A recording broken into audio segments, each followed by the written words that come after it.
Hai hai hai. Selamat sore anak-anak ibu yang diberkati Tuhan. Kita ketemu lagi ya di ibadah online sekolah minggu gereja kita.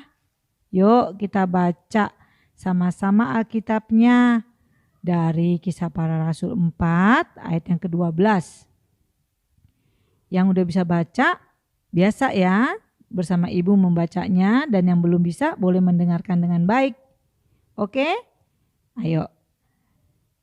Dan keselamatan tidak ada di dalam siapapun juga selain di dalam Dia. Sebab di bawah kolong langit ini tidak ada nama lain yang diberikan kepada manusia yang olehnya kita dapat diselamatkan. Nah, hari ini ibu mau menyampaikan kabar gembira atau kabar baik tentang salib. Masih tentang salib. Salib yaitu Yesus Juru Selamat dunia. Zaman dulu kala, kalau di Alkitab kita disebut zaman Perjanjian Lama, menulis kalau orang berbuat salah atau berdosa harus memotong seekor domba yang laki-laki. Terus dombanya itu harus gemuk dan sehat. Untuk apa? Untuk mengganti dosa-dosa mereka supaya mereka selamat. Wah, kalau sekarang masih seperti itu, bagaimana jadinya ya? Bisa habis deh uang papa dan mama beli domba terus. Kan kita sering berbuat salah. Iya kan? Ayo, siapa yang sering melawan orang tua? Nah, itu salah atau dosa. Artinya kita harus potong domba dong. Yang sering bolos sekolah atau yang mencuri. Nah, banyak dong domba yang harus dikorbankan. Itu zaman dulu. Setiap berbuat salah atau dosa harus memotong domba. Sebelum Yesus disalib, Yesus berdoa di Taman Getsemani. Tapi tiba-tiba tentara-tentara datang menangkap Yesus. Dan Yesus dijatuhi hukuman salib. Itu adalah hukuman yang paling kejam.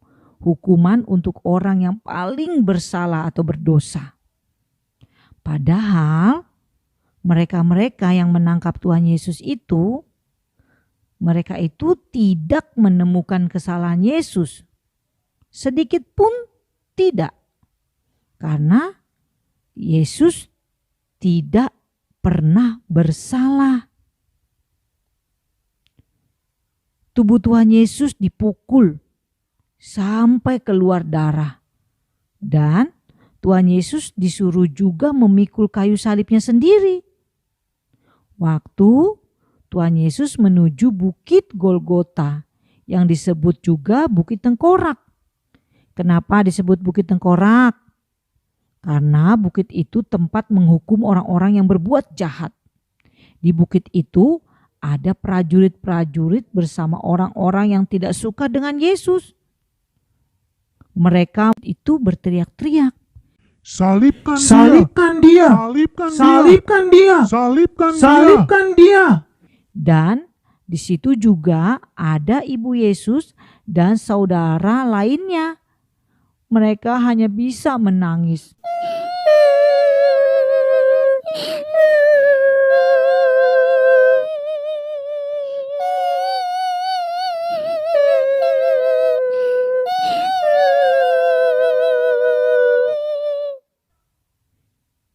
Mereka yang mencintai Yesus, mereka tidak bisa berbuat apa-apa.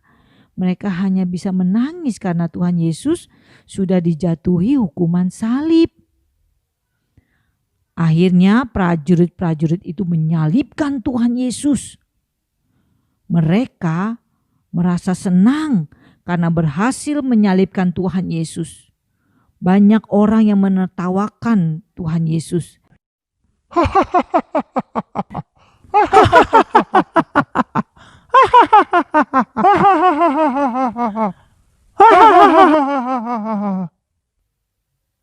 yang mengejek, menghina, dan mempermalukan Tuhan Yesus.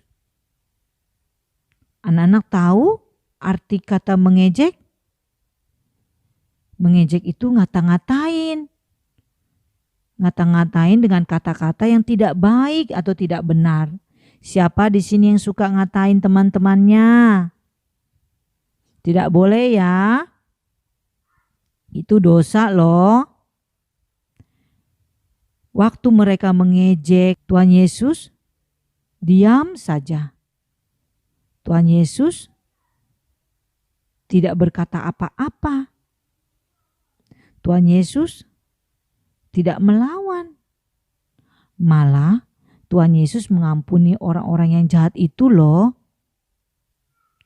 Darah Tuhan Yesus tercurah di kayu salib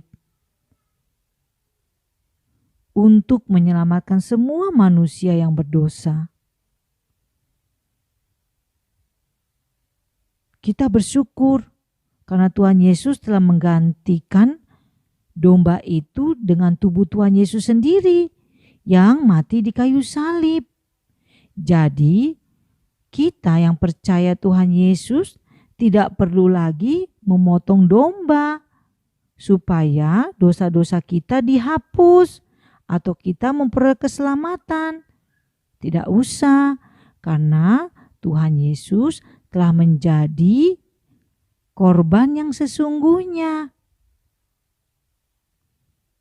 Pada saat Tuhan Yesus mati, tiba-tiba bumi gelap gulita dan terjadi gempa bumi. Semua yang ada di bukit itu ketakutan.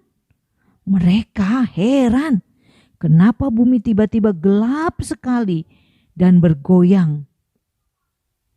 Akhirnya di antara orang jahat itu ada yang percaya bahwa Yesus itu adalah Tuhan. Nah, anak-anak, ini adalah bukti kasih Tuhan kepada manusia yang berdosa, kepada anak-anak, kepada ibu juga, dan kepada semua orang. Asalkan kita percaya bahwa Yesus adalah Tuhan dan Juru Selamat pribadi. Inilah kabar gembira untuk kita semua, bahwa kita diselamatkan dari murka Allah dan kematian kekal karena salib Tuhan Yesus. Nah, ini firman Tuhan untuk sore ini, bahwa keselamatan tidak ada di dalam siapapun juga, tapi hanya di dalam nama Tuhan Yesus yang mati di salib. Tuhan